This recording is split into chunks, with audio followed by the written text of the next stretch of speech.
Jogar dinheiro fora. Vamos falar de jogar dinheiro fora. Aí eu sei que você novamente já regala os olhos, né? Esse Paulo cada dia chega com uma conversa diferente aqui, né? Ele vai falar de jogar dinheiro fora. Como assim, né? Como que eu posso ter ter na piscicultura a minha fonte de renda se eu estou jogando dinheiro fora, se eu continuo jogando dinheiro fora? Não dá. É incongruente. Se eu quero ganhar dinheiro e estou jogando dinheiro fora, eu não vou ganhar dinheiro nunca. Aliás, eu posso até ganhar, mas eu vou gastar 2 vezes, 3 vezes mais daquilo que eu estou ganhando. Simples assim, né? Como é que eu posso explicar melhor sobre isso? Como é que joga dinheiro fora na piscicultura, né? Como é que pode evitar isso? Né? Porque agora, você até preocupou agora, né? Eu falei assim, será que eu estou jogando dinheiro fora na minha piscicultura? Já te coloquei uma pulga atrás da orelha. Tá vendo? O que eu precisava fazer eu já fiz, que já te coloquei uma pulga atrás da orelha. Será que você está jogando dinheiro fora? Se eu já começo falando desse jeito? Ó, antes de tudo, quero ser bem sincero aqui. Ó. Se você que está vendo esse vídeo, está vendo essa live, está vendo esse vídeo aqui, se você está assistindo isso aqui e tem dinheiro para poder jogar fora, para poder desperdiçar, não precisa continuar assistindo. Tá? Na moral, na boa aqui, não precisa continuar assistindo, vai procurar alguma outra coisa para você fazer, vai almoçar, vai assistir televisão, vai fazer qualquer outra coisa. Se você tem dinheiro para jogar fora. Não precisa assistir.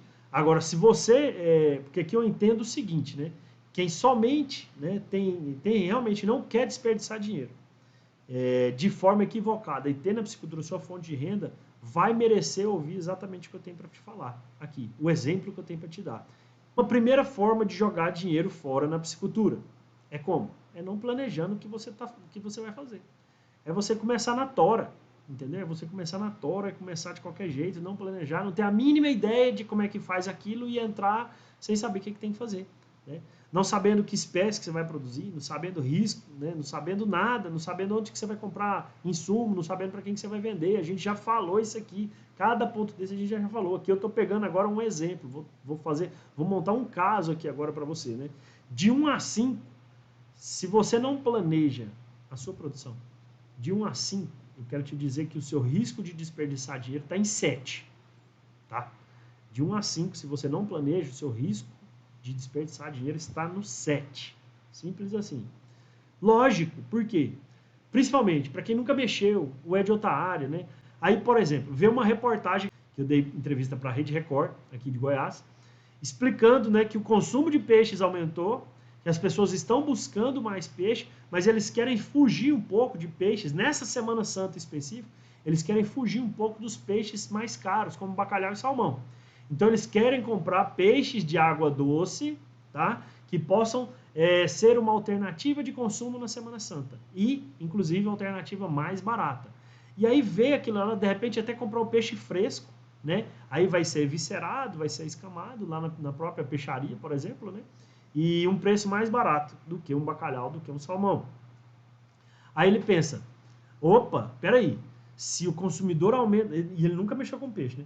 Então vamos assim, aí ele pensa assim, opa, se o consumidor está querendo mais peixe, aumentou o consumo, nossa, eu tenho um poço lá na minha fazenda, lá na roça, né? Ou um açude, ou um tanque desativado, bem que eu podia colocar uns peixes lá e produzir para vender eles depois, né?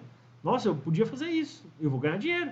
Porque se o cara tá falando aí, ó, se o cara que é o presidente da associação, que é vice-presidente de comissão, que é produtor de peixe, que faz aí essas lives na internet, tá falando que aumentou o consumo e tá falando que o pessoal tá buscando peixes aí de água doce, principalmente os nativos aqui, para poder ser uma alternativa a esses peixes que vêm de fora, uai, eu vou criar peixe então, uai. Vou fazer isso. O cara tá falando é porque ele sabe o que ele tá falando, né? E aí eu garanto para vocês que eu já ouvi isso umas diversas vezes e de gente que faz exatamente disso aí, ó. Uai, eu vou produzir peixe para ganhar dinheiro então. Se é fácil desse jeito, né? Então o que ele faz? Primeira coisa que ele faz, ele viu essa reportagem. Ele estava lá na televisão, viu essa reportagem que aumentou o consumo, o pessoal está procurando peixe nativo aqui, de água doce aqui, para poder substituir bacalhau e salmão. Então é o que? É um tambaqui, é um pacu, é uma caranha, é um piau, é uma matrinchã, né? É um pintado. E ele está procurando e fala assim, olha, mas se eu tenho um posto desativado, eu vou mexer com isso, né? O que ele faz? Ele vai lá na casa agropecuária lá, da cidade dele, né? Chega lá e conversa assim, Paulo, é isso, conversa aí, como é que tá as coisas, tal, aquela coisa toda assim, todo mundo de máscara, claro, né? E ele fala assim, ó, você tem ração para peixe aí? Né? E conhece alguém que vende alevino? E aí, beleza, os caras falam assim, não, tem um cara que deixou cartão aqui um dia aqui, ó, aí procura aquele cartão empoeirado lá. Né? Tem um cara que deixou cartão aqui um dia aqui, ó. Conversa com esse cara aí. Aí lá na casa agropecuária mesmo, ele liga pro cara. Opa, bom, beleza e tal. Olha, eu tenho um poço lá na minha fazenda lá, um açude, tem um tanque desativado lá. Ele tá até com água.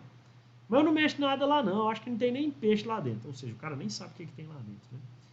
Eu queria colocar uns peixes lá, quantos peixes que eu coloco? Ele falou assim, coloca uns 10 mil. Ele, 10 mil não é muito, é pouco? Como é que é? Eu falei assim, não. Aí o vendedor de alevino fala assim, não, moço, você tem que colocar muito para poder sobrar lá no final. Coloca logo uns 10 mil, que se você tirar uns 2, 3 mil lá, tá bom. Aí o cara nunca mexeu, acha que aquilo é normal, acha que aquilo é comum de acontecer. Então ele segue nisso daí. Aí ele conversando com o cara, o vendedor lá, na casa agropecuária, tá ligado na conversa deles lá, né? Tá falando lá, aquela coisa toda.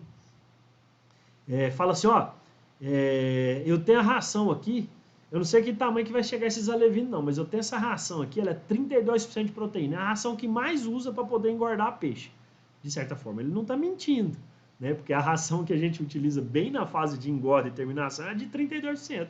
Então é a ração que você mais vai usar. Mas por que você mais utiliza ela? Porque ela é naquela fase que ela tem que ser utilizada, somente naquela fase, a fase de engorda e terminação, né? E aí o cara fala assim, olha, ela é de 4 milímetros aqui, eu tenho ela de 4 e de 6 milímetros. Mas o que acontece? Esses alevinos seu vai chegar que tamanho? Aí o cara fala, que tamanho vai chegar os alevinos? Vai chegar aí com as 5 gramas, 5 a 10 gramas. Beleza, que ração que eles comem? Não, ração pequenininha. Ele não fala qual que é a ração. Aí o cara fala, mas diz que é uma ração pequenininha. Não, essa aqui de 4 milímetros ela é pequenininha. Mas o que acontece? Você pode jogar lá na água, joga essa ração lá na água, que aí ela vai amolecer. E aí quando ela amolecer, os peixinhos começam a morder nela e vai arrancando os pedaços e vai comendo. E aí eu tenho certeza, se você já tem um pouquinho de passo na frente na piscicultura, você vai entender a arapuca que esse cara está entrando. Né? Por quê? Porque o peixe precisa comer exatamente aquela quantidade diária, dieta nutricionalmente adequada para o dia, né? E aí a ração vai ficar lá molhando, né? Começa a ter perda de vitamina, de mineral que começa a dissolver ali na água, de repente. E aí cada peixe vai começar a comer um pedaço dessa ração, já não vai atender às exigências. Né? Então, assim, o que você pode fazer? Não, mas eu acho que aí não funciona, eu vou jogar muito, vai perder, não, esse trem lá. Mas o que você faz então? Tritura. Passa ela no triturador e aí você joga. E aí, a hora que passa no triturador, a ração que é extrusada, ela já perde todo o coeficiente de flutuabilidade dela. Né? Porque o grão ele foi feito para flutuar daquela forma. Se você tritura o grão inteirinho, ele já não vai flutuar do mesmo jeito, ele vai afundar. Né? E aí o produtor pergunta, olha só, mas essa ração é tão cara, será que eu não posso jogar um pouco de milho ou de soja para complementar, não? Se essa pergunta fosse para mim, eu ia falar um não, que não cabe aqui, eu ia falar um não desse tamanho pro cara assim, ó. Não! Você não pode e você não vai complementar, porque a ração é um alimento completo para fornecer para o seu peixe. Se você tem uma piscicultura que visa a exploração econômica, você vai utilizar somente a ração. Né?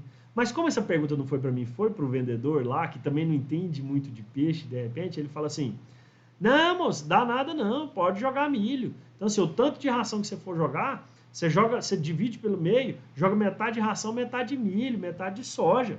Dá nada não. Né?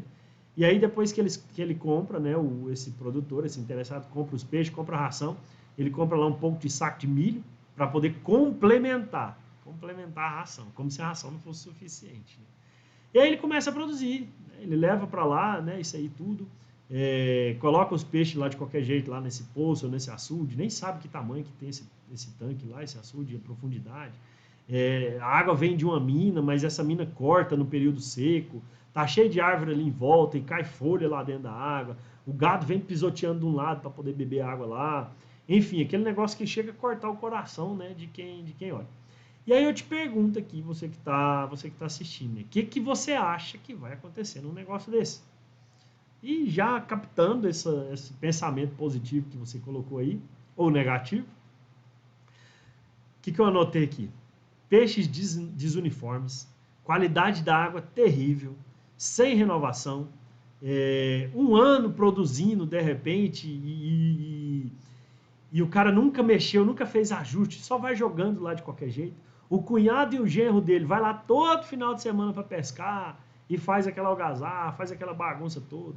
O cidadão pega a rede emprestada do vizinho lá para poder passar a rede, para ver esses peixes como é que tá, uma rede toda remendada, que os peixes malham na rede, fica preso, morre, a hora que ele vai tirar isso aí, né?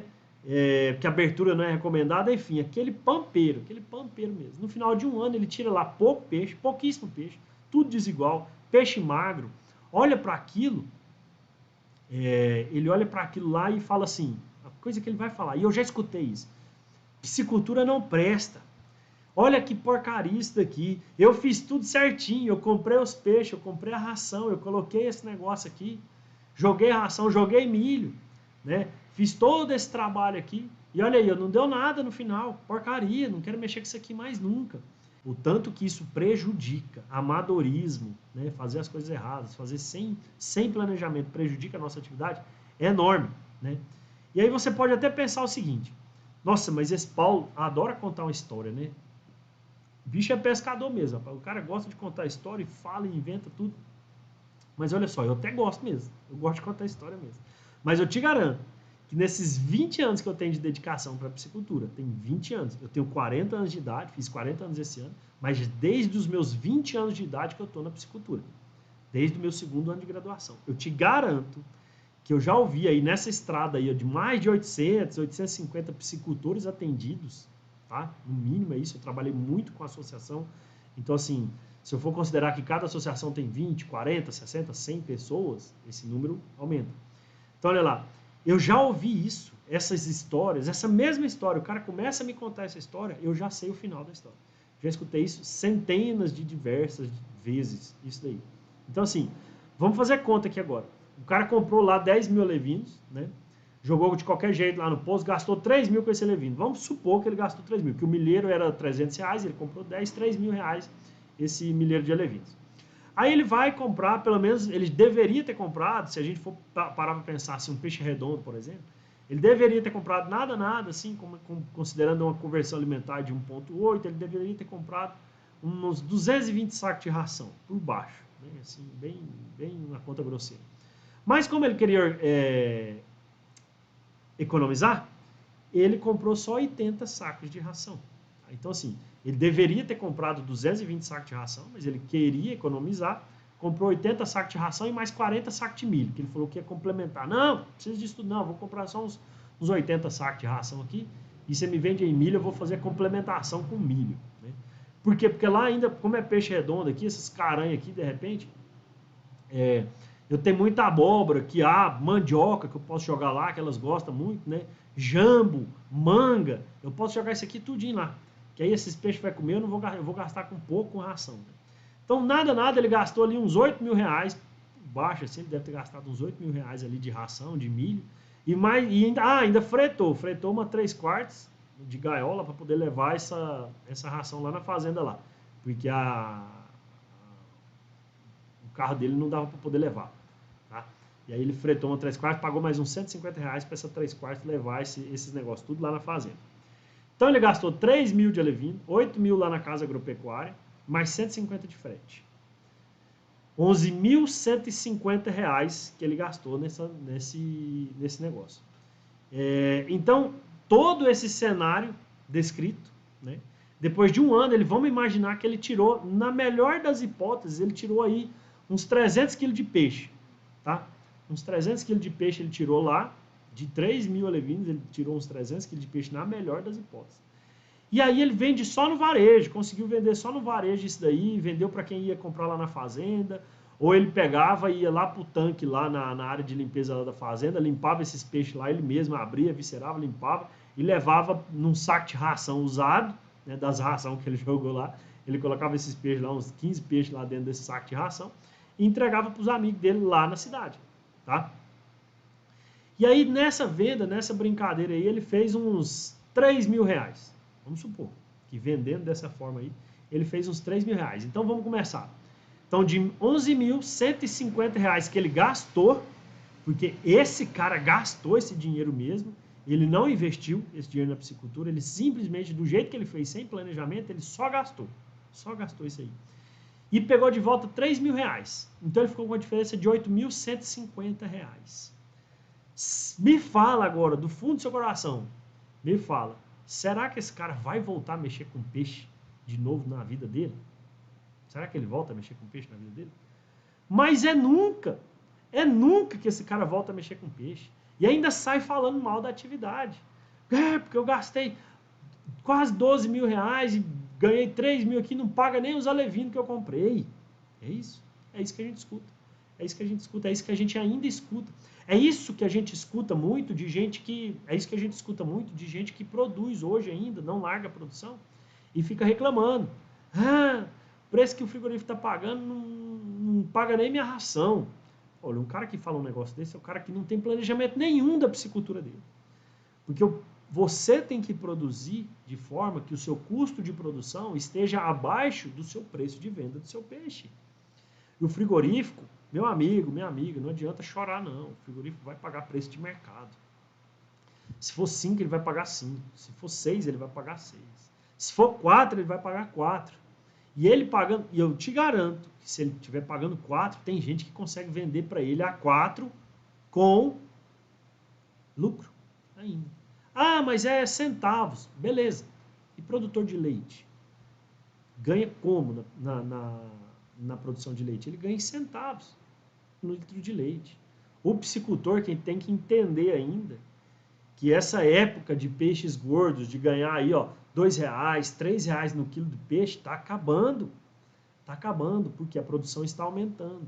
A produção está aumentando, mais pessoas estão entrando, mais grupos estão entrando, e realmente, se você não fizer um trabalho planejado a curto, médio e longo prazo, você corre o risco de não ter mais os rendimentos da maneira correta. Mas, para que isso não aconteça, basta você começar com esse primeiro passo que eu dei aqui para você hoje, que é o planejamento, que é a organização, né? Porque esse cara que fez aqui, essa história que eu contei para você, é uma das histórias que eu mais ouvi já nesses 20 anos. Isso não é o pior, não. O que acontece? O pior é ele sair falando mal da atividade, dizendo que não presta, que peixe não cresce, né, que é porcaria e tudo mais que ele pode falar. Mas por quê? Justamente pela falta de planejamento, por achar que pode fazer de qualquer jeito. E eu já falei aqui para vocês, quem começa de qualquer jeito, termina de qualquer jeito, e qualquer resultado para ele é o suficiente, é o bastante para ele poder receber. Então assim, se começou de qualquer jeito, vai terminar de qualquer jeito. E não tem como a gente melhorar nada nisso.